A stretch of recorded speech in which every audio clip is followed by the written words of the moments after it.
feel so long. I've been hanging on to a sad love song. Nights never came to dawn.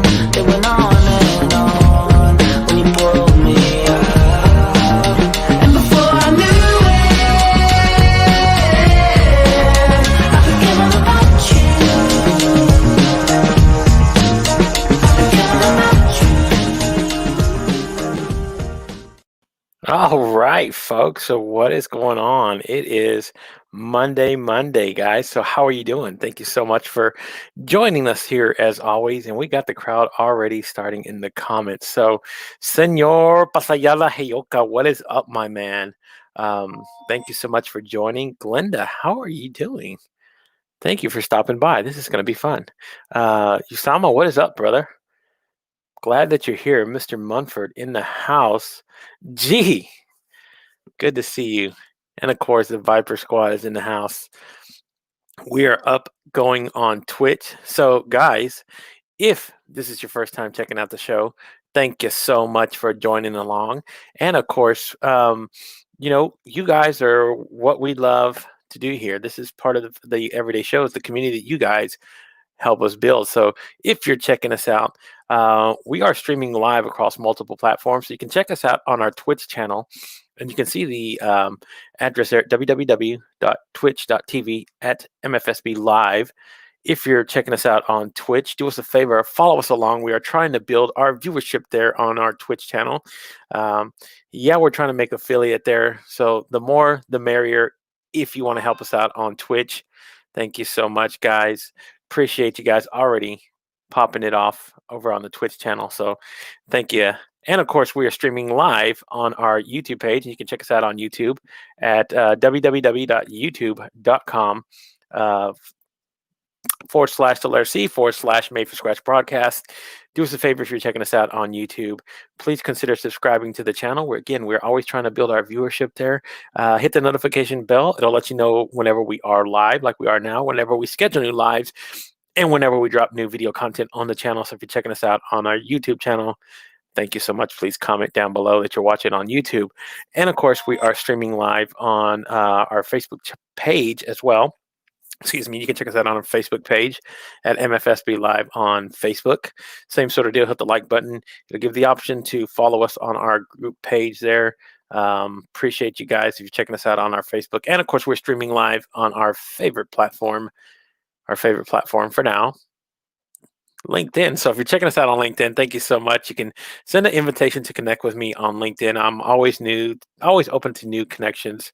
So if you're checking us out on our LinkedIn page, thank you guys so much for checking us out. Appreciate everybody who comes and follows us on LinkedIn, guys. You guys are a wonderful community there, and we still love our LinkedIn family. So if you're checking us out there, thank you guys so much. You're rocking it. And I wanted to start out very quickly with just a note. This isn't something that was planned, but I want to just send this out to a friend of the show, and somebody who's a real genuine human being, Mr. Daniel Hall. He was scheduled to be here on the show for Thursday evening. He had a tragedy in the family. His father passed away, so he will not be able to make it to the show on Thursday evening. But I did want to send out condolences to Mr. Hall and the family there. And man, praying for you, brother. That's a rough one, especially now in the holiday season. So just wanted to put that out there. Good vibes. Send it out there to Daniel. Reach out to him, guys. Let him know he's loved and cared, and we care about him here in the community. So thank you guys so much for being here. Now, let's get started with this evening's guest, because she's actually been one of those people who I had the opportunity of learning about whenever I started following Russ. And she was one of the, and of course I'm talking about Russ Johns here, guys. she was a guest on the pirate broadcast, and I'd watched her for the first time. So, oh, cool, she's got a lot of good stuff that she was talking about. And um, I had built a list of people that just to reach out from that were like had been on the show, and it was one of those things. So um, when I had the opportunity, I reached out, and thank you guys. You guys are awesome. Send Daniel his hugs, man. He's an awesome guy. So if you haven't, thank you so much. Um, but again, and when I say that I had made a list and finally got the opportunity to reach out to her, um, and she said, "Yeah, I would love to come on the show." That was to me, I was like, "Okay, cool, let's have a conversation." Um, she's got a pretty interesting journey about how she started um, her work journey and how she got to the point where she is, where she's even created a website. She's written blogs. She's come up with a book, I believe, that goes along with it. So, guys, help me welcome to the show this evening's guest, Miss Lisa Fenton. How are you, Lisa? I'm great, Gabe. Thank you so much for having me this evening.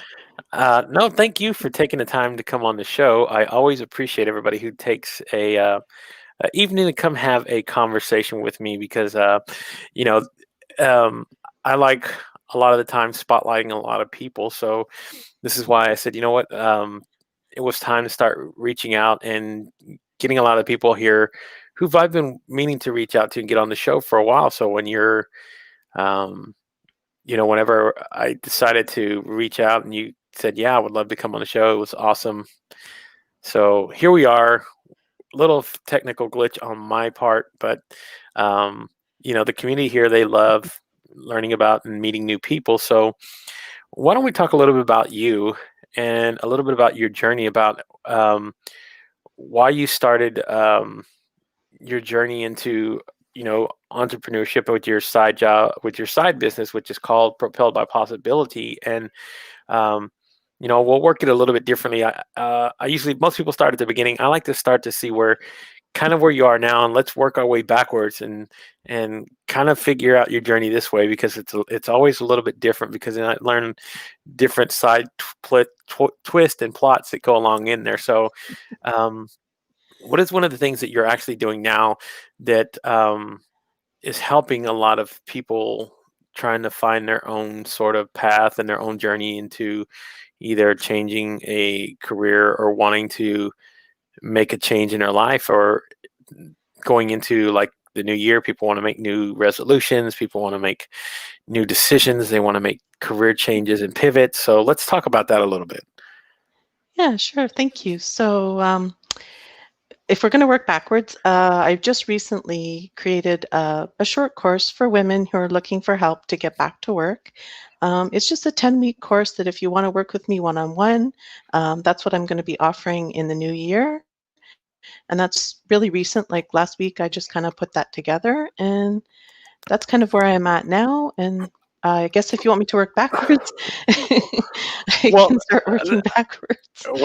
like let's just say, okay, you're starting doing this now. What is the main one of the main focuses that you concentrated on to starting doing this sort of business of wanting to help women get back into the workforce, or getting back into a career after saying taking time off for being a mother, or for whatever reason it is, that COVID or layoff or whatever it is. So what was the crux Yeah. behind that? So I had the opportunity, I was fortunate to be able to stay at home with my kids when they were little, which was really nice. I had that opportunity for 12 years, and then um, the economy kind of went kind of crazy. If anybody remembers 2008, 2009. Hmm. Um, so we were kind of faced with the possibility that we would be five of us with no income or limited income. So we thought it's probably a good time. And the boys were about school age where they could go on their own to school, and then, after school care if I needed, just a little bit in between kind of thing. So that's where it all kind of started. So after being home for all that time, it was kind of like, well, how do you start, right? Yeah, That's a of course. huge, a That's a huge huge thing. yeah, Huge that's a thing huge undertaking, right? That's a huge undertaking to look at to say, how where do I even start with an idea like this, you know? Yeah. So before I had left the workforce, I had been in supply chain and I had taken some purchasing courses and put those on hold, obviously, when our boys were little, because cost and time and all those fun things that get get you when you have three little boys. I So understand yeah. fully. So when I started to think about going back, I was looking at our supply chain group because they had a lot of free activities, and I thought, why don't I just go to a free event? I can get myself professional. I can buy a new suit. I can create a networking card. I can sign up and go to this event. It's not going to cost me, maybe $20 for the train ride into the city and back, right? And then the cost of the new suit, which I would be buying anyways if I was going to go on interviews. So that's kind of how I started out to try to get professional. So, new suit, haircut, a networking card, a free event that I was going to go to. So I thought, well, how am I going to maximize my opportunity? Like, I'm going to go in, there's going to be a couple hundred professionals there. How am I really going to stand out a little bit just to maybe find out about an opportunity or a future opportunity? So my networking card, I printed off a couple hundred. I made them myself. Just went to Staples, bought a pack of stock cards, Googled how to make a business card, and just popped it in and tried it, and went off. Hopped on the train, and I spent about 45 minutes on that train ride, just talking to myself, just saying, "Hey, you've got this. You can do this. You can walk into this room. You can." Introduce yourself. You might find out about a job. And I did. Like when I got there, I was a little bit taken back. I saw everybody getting their badges, and I stood back for a bit and just wanted to make sure I looked good, presentable, everything was okay. And I kind of said to myself, you know what? You're no different than them. The only thing is you don't have a company name on your tag. So I thought, well, here's my opportunity. Maybe I can find out about a job, and next time I'll be the one having a company name on my tag. So that's Yeah. kind of what I did. So I Eh, walked through the doors, and yeah, well, and then that takes a little bit of really wanting to go out there and find your own sort of path to um, follow, because that's one of those things where I'm pretty sure it was very intimidating to go. I don't know what I should be doing or if I should be doing this, but you know what? I can figure this out, right? I mean, I think that's what Brittany was saying with the imposter syndrome, right? I mean, yeah, here we are, the whole thing that people make it till you fake it, right? Or fake it till you make it, right? Until you know what your path is. But again, that's one of the big steps, though. Um, it's one of those things for a lot of people. It's very difficult to make that first step in the first place. So, do you kind of help um, other women figure this out though? Whenever they come to you, seeking help or wanting to find a way to, how did your journey begin? Because I'm pretty sure they're pretty inquisitive about, seeing you at this point and wanting to know how did you get to this point? Because I'm just starting myself. I know nothing. yeah. So I'll expand on what happened in that event. It was really interesting. I went in and I met lots of people, and I talked to everybody and gave out my card, and everybody was really receptive because I think they thought I was one of them, right? Like Yeah. I had a suit on, I was professional, you know, I had a nice card and a nice pen, and I just, tried as much as I could to be like them, right? So everybody was really positive. And one of the ladies I spoke to, she was like, "Oh, I love how you're approaching, getting back out there." And she's like, "Why don't you write an article for me?" And I was like, "What?" Okay. There you go. I know. And like, honestly, she was the editor of our supply chain magazine at the time. And she just wanted me to write an article on how I was going about it. So I said, sure. So I didn't leave there with a job, but I left there with something that I never even could have dreamt of happening, walking into a room full of a couple hundred people. So it was a really positive experience. And I think it kind of gave me a little bit of a boost. Uh, so yes, that's so I went home and I wrote the article and I still kept, cold calling and I still kept, trying to get a job and get out there. And a couple months after that, I did get a job. So, um, but how I went about the process of, you know, um, targeting the cold calls and making sure I was spending my money on training and just being really focused, I took our problem solving case study format and I put myself into all those little steps. So, okay, so the real problem was, how was I going to show my value to an employer? Then, I needed to break it down into short term and long term goals. And then Mm, yeah. not just that, then I needed to know, like, what was gonna really fit for my family, because it wasn't just me that was going back to work. It was 3 little boys who were gonna be, in before school care or after school care, maybe going on a bus, I didn't know, right? So I had to think myself, my family, and the economy. So when I took all that information together, put it into this problem-solving, step format, I came out with a few skills that I needed to upgrade or refresh. So then I thought, well, I don't have a lot of money. So how am I going to get a reference? So I volunteered to get a reference. From there, then I narrowed down, I got a little job during school when the boys were in school, and I put that money into my training fund. So I took the problem solving steps that I had done. I took a gap analysis tool, which allowed me to narrow down the best way to spend my money and my time with my skills. I took the 3 top skills that companies were looking for that I had been researching on for the year, matched my skills, and then I had really a good plan, like a good solid plan of how to go about doing this because I was doing this on my own, right? Like, Oh, yeah. I mean, it's yeah, it's it's well, it's not the easiest thing to like I said, it's not the easiest thing to lay something out like that, right? I mean, um, especially when you're going down a path that's so unfamiliar to you, right? I mean, you're taking very big steps, very big risks. Um, so how did you see that where I guess it's kind of hard to say this, but reflect in that moment about the risk reward that you were looking at because there was a lot you could have lost. I mean, you again, it was at a time where there was not a lot of money. There was a lot of things that you were walking a very thin line at that point. So walk us through that a little bit because again, I'm pretty sure there's a lot of people who want to make this jump Mhm. have the same circumstances to go, Yeah. how do I do it? Because again, for some of the people, at least you took the step. Like I said, there's people that there's that wall of fear that unknown. I don't know if I should do this. What if I fail? So what was that like for Mhm. you?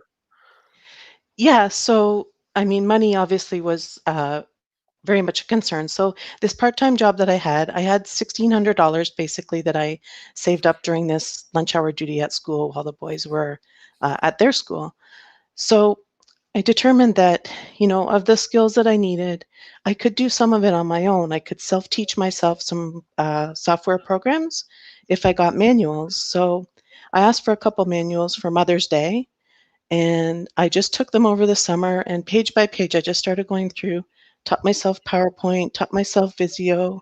So I had those skills in a very reasonable way. Like it was, just the cost of the manuals and my time. So that was one way that I minimized, how much money I was spending. The other skills that I really needed to get were updated Word and updated Excel at the time. When I was in college, I had taken those skills, but it was, many years before.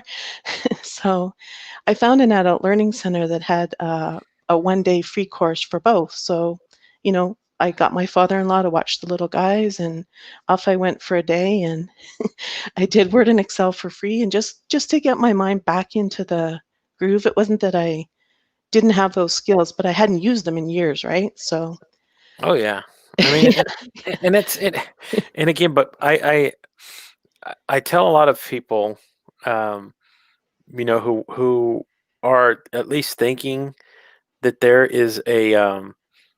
there's a fine line between failure and success, and I I tell people, you know what? It's the same line. It's just how you look at it from the perspective of where you're headed. I mean, because again, for most people, it is like there when you talk about their success stories, it was like, well, I was teetering on failing as well. Nobody just becomes this huge overnight success.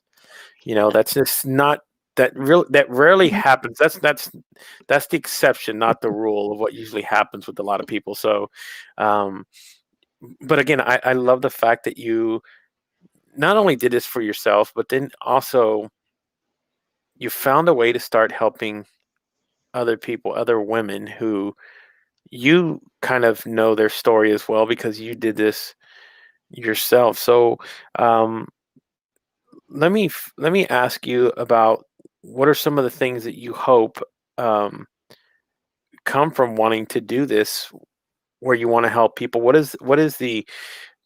you think the main goal for you would be, or what would you call your level of success in wanting to help a lot of these other women figure out their own journeys? Yeah, so it's funny because in my day job, I'm in supply chain, so negotiation is really part of that everyday job that I do. And I want to bring those areas into the return to work journey because it's so important for women to get what we're worth. And we don't get what we're worth. We don't ask for what we're worth. We don't ask for those extras that we're entitled to that we don't think about. All And true. and, and even if you're starting out like your first career job, there's a stat out there. I don't know how true it is, but if you get $5,000 more for your first job over the course of a 40-year career, it can make between 600 and $1 million difference. And that's a big in my world, that's a pretty big, substantial sort of thing to look at. So yeah, I mean, Yeah, so I kind of want to do this because not only help women get back out there, but help them get their worth and also maybe minimize that crazy gap pay that we have. What is it, $1 to 80 cents or whatever the ratio is right now. I'm not sure with COVID, it might be a little bit y- worse. yeah, I'm pretty sure there's a well, there's always been the gap, right? That's Yeah, always been there, um, and the margin is sort of shrinking, but not at the rate that I would hope to see it yeah, shrink. Because I think, like I said, I've told this before to people, women should be considered our equals in any way, shape, or form. Because I think again, when you consider the job that a lot of women do as CEOs or project managers or um, whatever position that they put them in, I think that there is a woman out there who can do the job just as well as any sort of male. It's just that gap there that it bugs me a lot because again, if we're looking at things equally and they're both getting and you can find the same sort of pay rate for either gender, then at that point you're just actually picking the best candidate for the job. You're not actually basing it off of, well, we could save money by hiring this person, or this person has um, he's what we want instead of what that's what we want. Again, it's wording and it's a way of saying, we've come a long way from where women's suffrage and stuff like that has come to this point where we can now see that happening. It's going to take a while. I still know that there's a gap, but I still think it's something that needs to be readily addressed all the time. Because again, like I said, um, I sure as hell don't want my daughters not to have the same opportunity as my son. Um, so if everybody wants to know my perspective on it, yeah, I have an agenda. That my agenda, I think, is a lot more skewed towards wanting to see a lot of things that my children um, will be able to do because of something that I love to talk about and push and hopefully see deteriorate, because I do want it to see it disappear at some point, where it's just, I mean, because it's the same sort of deal. You can go Google. We can do it right now. Go Google pay for CEOs, males versus females, and see what the gap is. It's huge. I mean, Yeah. and I get it that this, because people, I've had this conversation with people and they love to bring up sports, and I can see where, okay, you're talking about two different things, and then you're talking about what each kind of is producing as far as revenue. So you couldn't, I mean, if you can equate it to percentages where it's the same based on the revenues that each sort of whatever sports franchises or whatever sport you're talking about, that Mm. women and men make the same sort of percentage paid on what the revenues that's being produced. Okay, fine. That's cool. But like as far as like in business, where sometimes it's a lot of the same Fortune 500 companies that are being run, and you're seeing huge gaps in between men and women in the same career fields of a CEO woman running one as opposed to male, that's where I have an issue.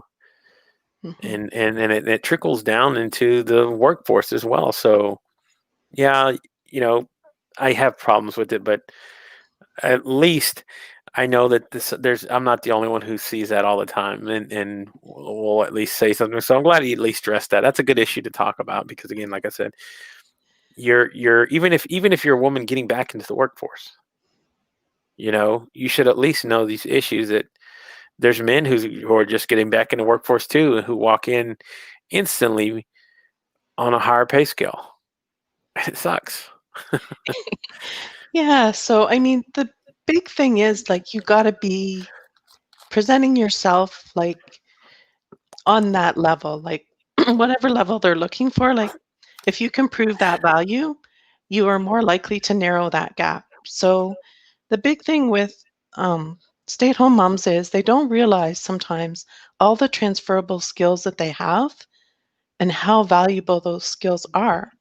I mean, they're not just at home. They're being a project manager, they're being a coach, they're being a mentor, they're being a scheduler, maybe they're watching medication, maybe they're taking care of elders. Like they're basically a mini CEO just on their own, right? Like there's so many things that, these moms are doing. And if they word it differently or if they present it differently, the value is going to come across much more transferable and their value is going to be recognized a little bit more when they go for that position or when they go for that promotion. It's just going to make it seem, I don't know what's the wording for it, but yeah, you know what I'm saying? Like, it's just going to make it seem better if they're presenting their best self and they're recognizing their skills and they're not holding back in the way they present them. Yes, and again, that's because, again, um, when you put in the time and effort to wanting to get back into working, you still want to be able to have the opportunity to say that, this could be a place that I could build a career in, and I wanted to see as far as like opportunities to, um, advance, opportunities to grow and develop with inside of the company. Because again, I think those are really big factors.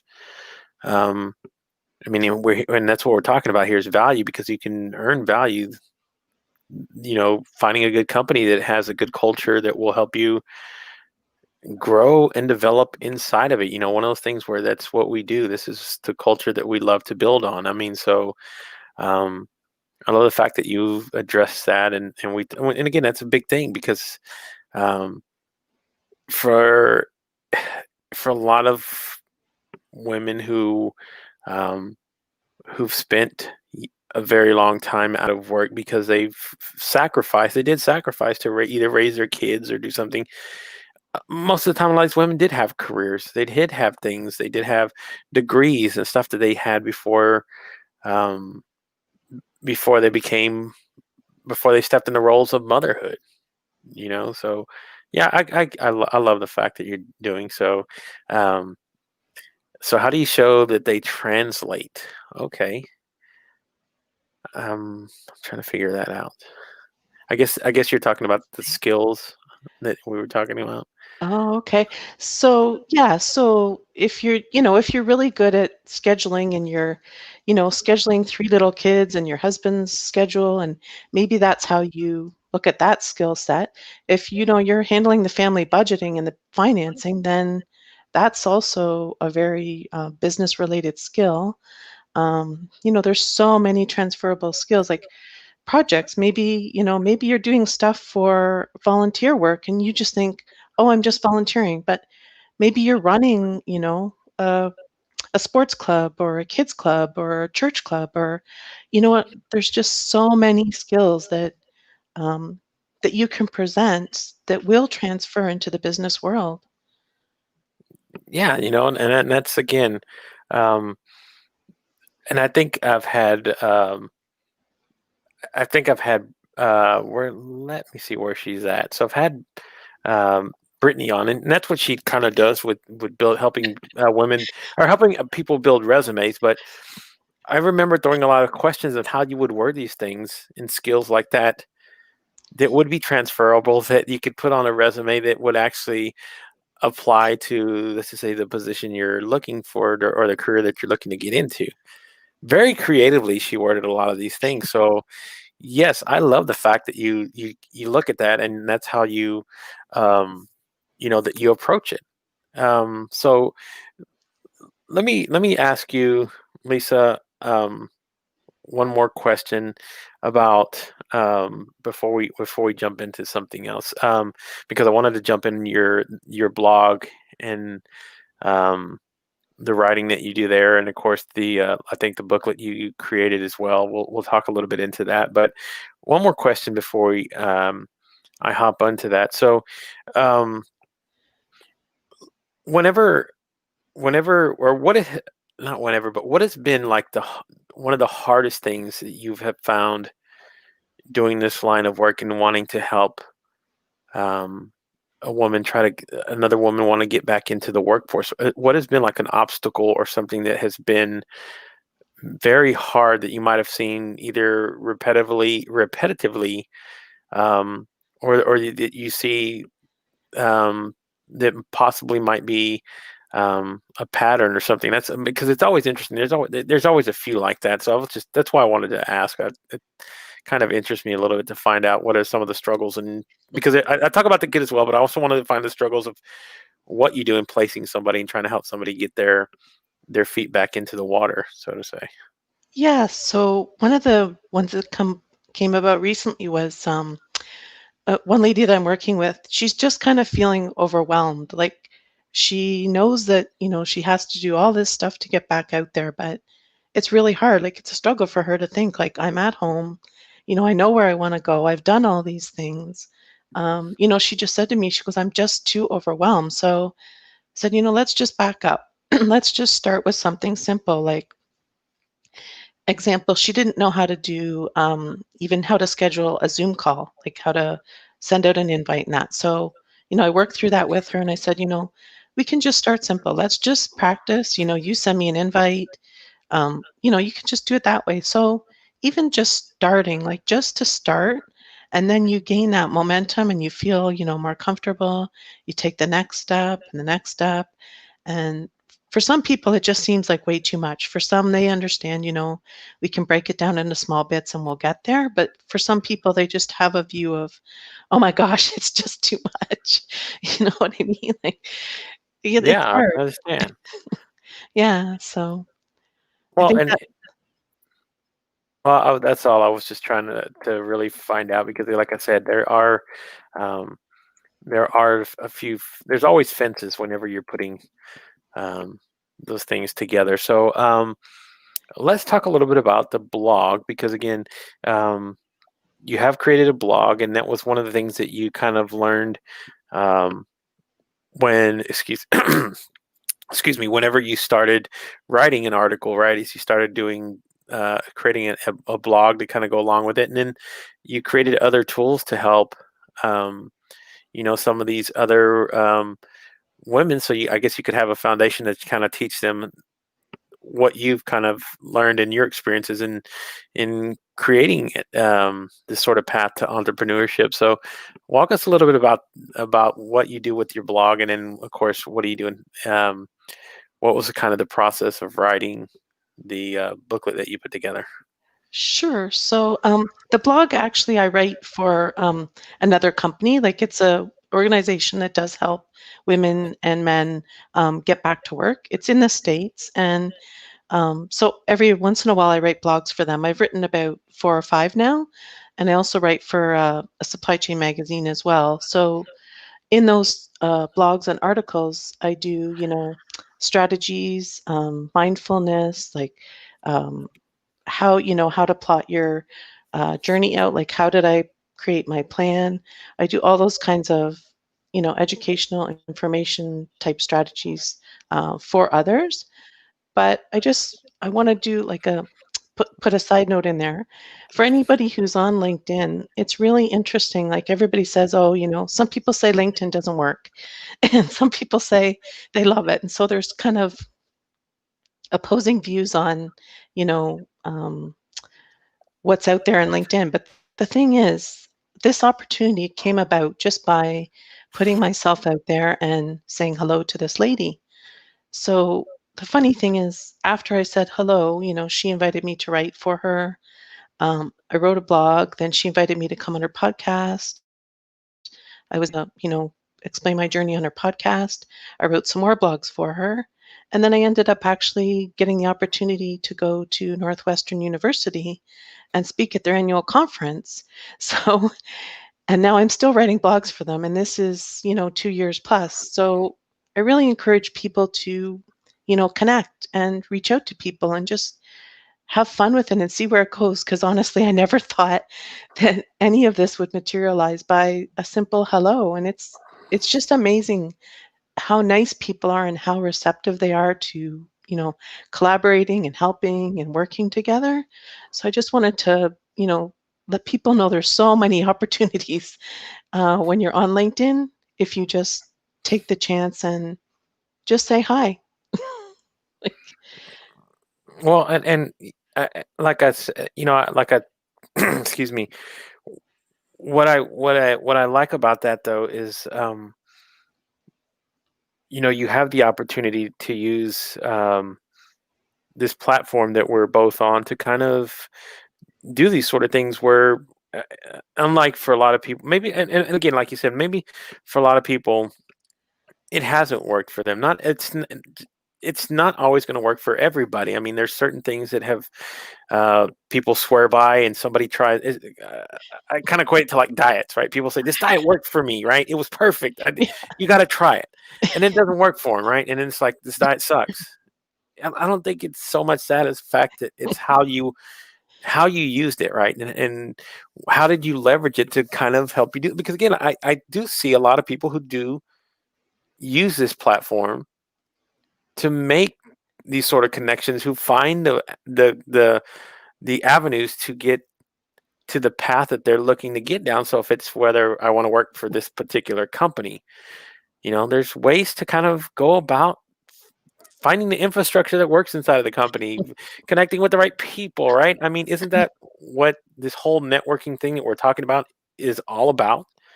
I mean, isn't this what this platform, that's one of the strengths that this platform really has? And I think it's wonderful. So I'm glad that, um, that's that we have the opportunity to do this here on this platform. I mean, I'm using it here creatively, but there's so many other different ways to use um, this platform to connect with people and to engage. And who knows? I mean, the right opportunity, you might be looking for one thing on this platform, and something else opens up to you.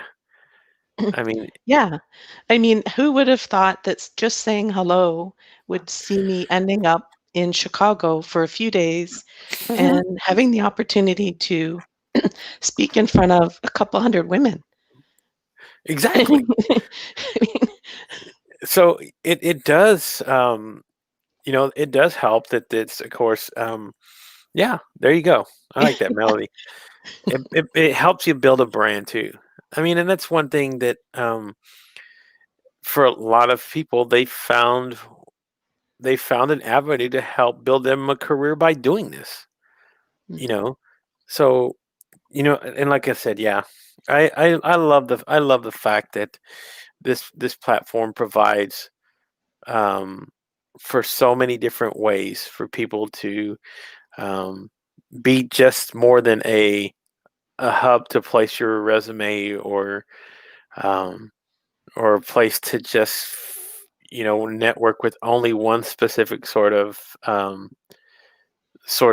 excuse me, some one sort of company or business or career field. I mean, because the amount of connections you can build here and the things, and this is what I talk about with a lot of folks, is transferable skills.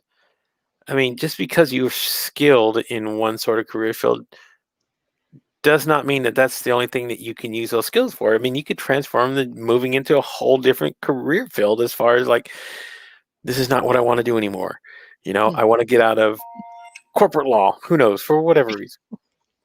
But a lot of the principles and time and stuff that you put into it, the skills to commitment, the way that you structure how you, I mean, a lot of the times people can transfer that and help build them a their own business or go into a whole different career field and still find themselves successful. So I love the fact that um, we have the ability through LinkedIn to do that with through engagement and through, again, like commenting, a simple comment, right?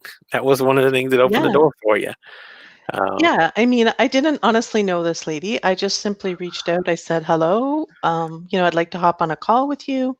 She said, "Sure, great, let's hop on a call." And who would have thought that that would end up, seeing me hop on a plane and going to Chicago for a few days. It's just you could never even imagine, like, it just well, and again, like I said, there's so many different wonderful people. yeah, Um, there's so many different wonderful people who want to um, come on this platform and um, really now are searching for it to connect with the right sort of people. Because again, I've known this myself because this is how my journey's changed on this platform. Is how um, reaching the right person has kind of helped me figure out my own path. So I figure that can transfer to just about anybody who wants to go out there and do it. It's just the taking the action steps to go, I'm ready for the change, or I'm ready to make the jump back into, work, going into the career field again and working and finding another avenue to start bringing in a nice revenue stream. So I again, yeah, Wendy, you need to reach out with Lisa. You would love Wendy. She's just one of those people. This is the network. That's what I said. The network here has been such a wonderful opportunity for um, to grow here and connect with folks. So I just wanted to tell all you guys, thank you so much again for coming out, showing a little love to Lisa and helping connect with her. And again, um, before I get out of here, I want to help again promote. So um, just kind of briefly tell everybody again what Propel by Possibility is, and I'll just put it in the links of how to get to the website and how to connect with you. And then, of course, I'll put the workbook in here as well of returning to work. So, sure. Thank you so much, Gabe. So yeah, if you're a mom who's out there looking for help and want to be empowered on your return to work journey, I'd love to connect and help you out if I can. yeah, and that's, again, you can check out the website, guys. And if you see it down here at the bottom, if it'll scroll, come on, man. Sometimes it takes a minute to load. This technology, it's wonderful. There it is. So you can check out the website there, Propelled by Possibility, and in the comments it will also be there as well. So you can check it out. You can connect with Lisa, and then I will also drop in your LinkedIn profile in case anybody would love to connect with you on the platform, and just kind of say hello and maybe schedule a possible conversation. I mean, that would be nice to see that something really comes out of this conversation. It's somebody you can really help somebody um, find their path back to um, wanting to work and wanting to make a difference again. Because again, like I said, it's such a it's still wide open in this whole COVID thing that we're still dealing with.